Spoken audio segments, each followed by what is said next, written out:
Hola hermanos, el Señor les bendice en este día, bienvenidos a el aula virtual. Sí, continuamos estudiando el libro de Pentateuco.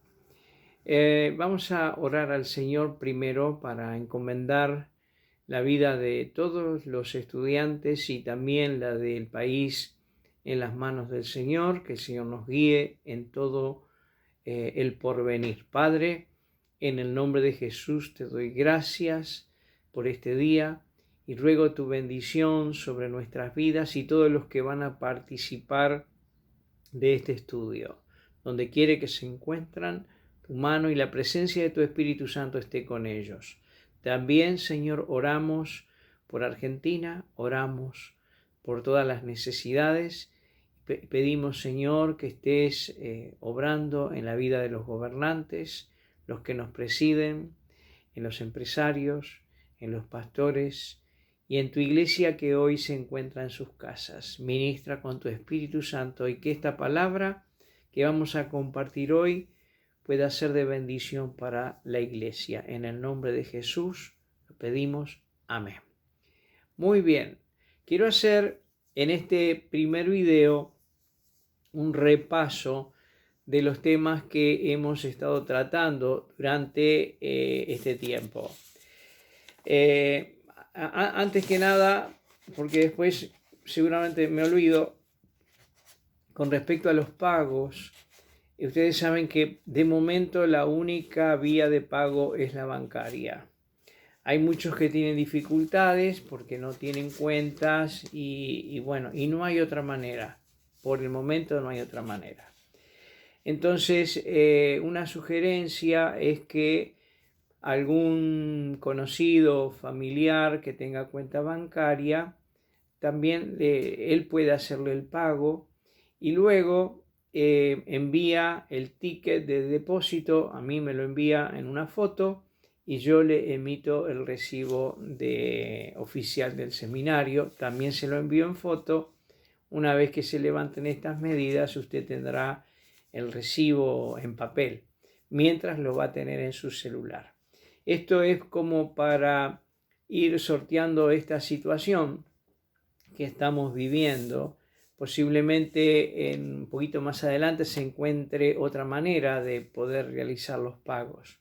Pero mientras, aquellos que no pueden por no tener cuentas o estar imposibilitados, pueden hacerlo si disponen de algún conocido o amigo que le efectúen el pago. Y aquellos que no pueden pagar por razones económicas, siga estudiando y más adelante va a pagar de acuerdo a las posibilidades. Vamos a pasar entonces al repaso general.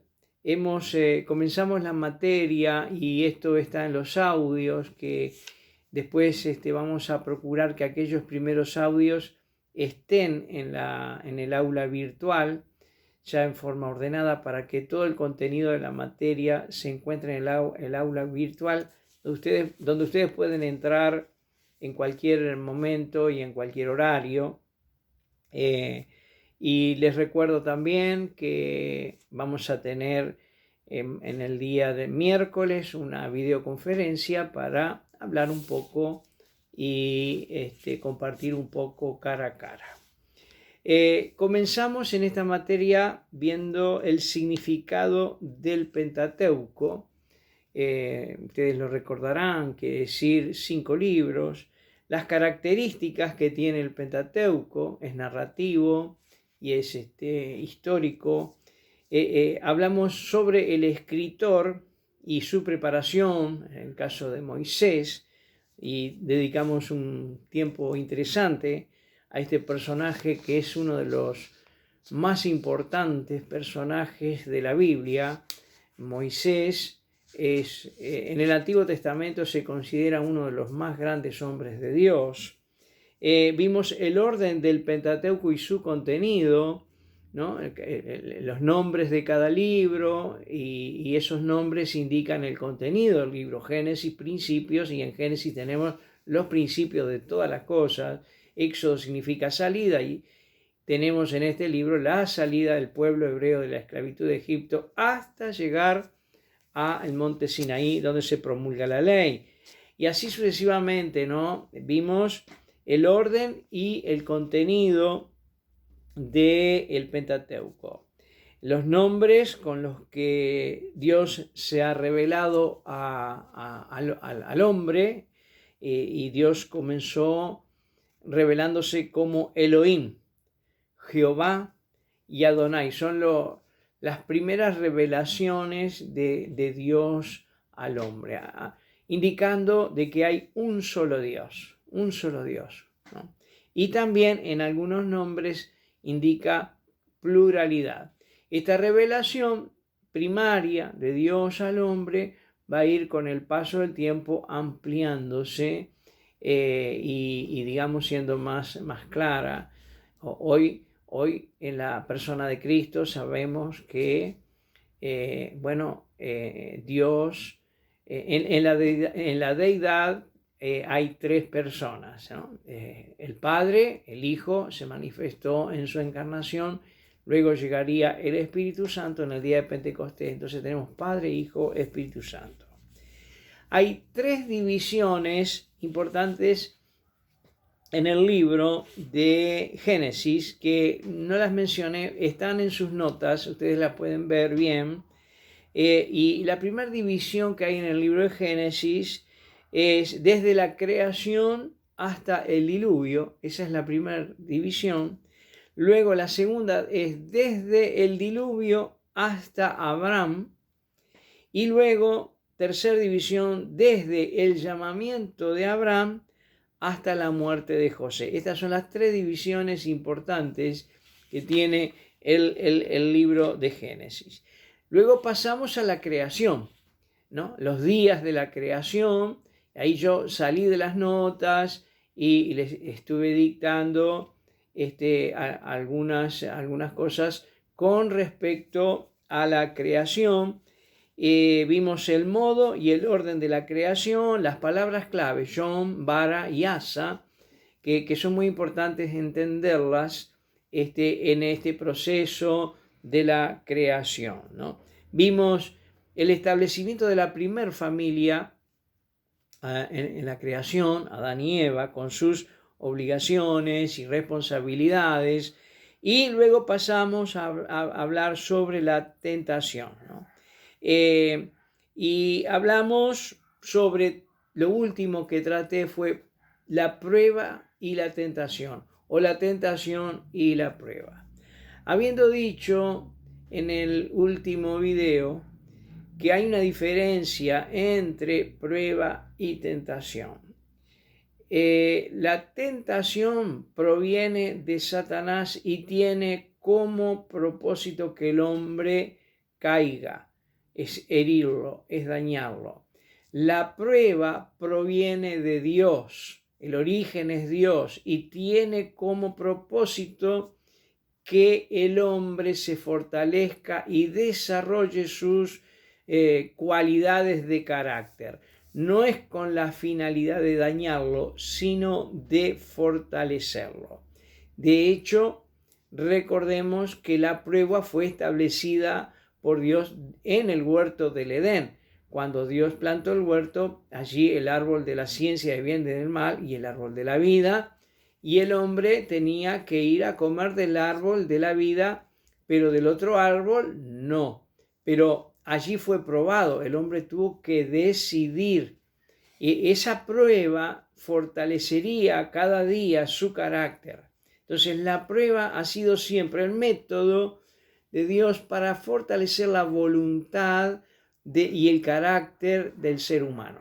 Bueno, y ya más adelante Santiago ya habla de la prueba, de las diversidades de pruebas, etcétera, etcétera. Habla de la paciencia, que es el resultado de la prueba. La prueba produce paciencia. Y bueno, ya hoy en el Nuevo Testamento tenemos un desarrollo de este tema muy importante, que es la prueba, y proviene de Dios y es para nuestro bien, sabiendo que Dios no nos probará más de lo que podemos resistir. Esto es lo importante que hay que entender, ¿no? No hay que andar quejándose porque estoy pasando por pruebas, sino que capitalizando esas pruebas porque serán para nuestro bien y para nuestro desarrollo. Lo contrario es la tentación. Bueno, el área de la tentación son nuestros malos deseos. Somos tentados, como dice allí en Santiago, en nuestras concupiscencias. O sea, las concupiscencias son los deseos que son, vamos a decirle, naturales. Los deseos fueron creados por Dios. Los deseos tienen como propósito poner en acción nuestra voluntad, etc. Pero cuando los deseos salen de los límites establecidos por Dios, de su palabra, ese desborde, eso ya se llama concupiscencia. O sea, los malos deseos son aquellos que salen de los parámetros o de los límites establecidos por Dios. Los deseos son buenos, Dios los ha creado, nos ayudan en la vida, son importantes, ponen en acción nuestra voluntad, etc.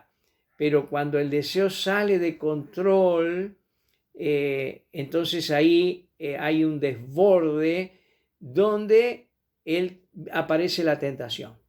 ¿Y cómo aparece la tentación? Ofreciendo una manera de dar satisfacción a esos deseos que está prohibida por la palabra de Dios. O sea, la tentación opera en el área de la concupiscencia, o sea, los deseos que han salido de su cauce, y ofrece una posibilidad es una propuesta de dar satisfacción a esos deseos utilizando un método prohibido por Dios. Ahí creo que me salió bien la explicación. Es muy interesante, ¿no?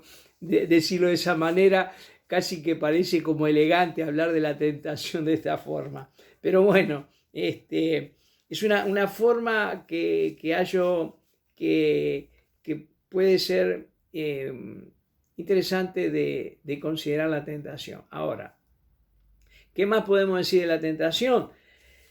En sus notas ustedes tienen ya allí el método de la tentación. Tenemos, fue cambiar la palabra de Dios, usar un poco de la palabra y con algo que no decía en la palabra. A ver si lo puedo encontrar. Está allí en Génesis. Déjenme ver en las notas, ustedes lo podrán ver.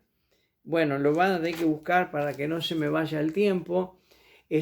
Donde la serpiente, a través de una pregunta, le pone en confusión a la mujer. La mujer va a dar la respuesta agregando. Yo en este momento ya estoy en los minutos para cortar el video y voy a cortar y voy a buscar el texto y comenzamos con el método que Satanás utilizó con la mujer para que pecara.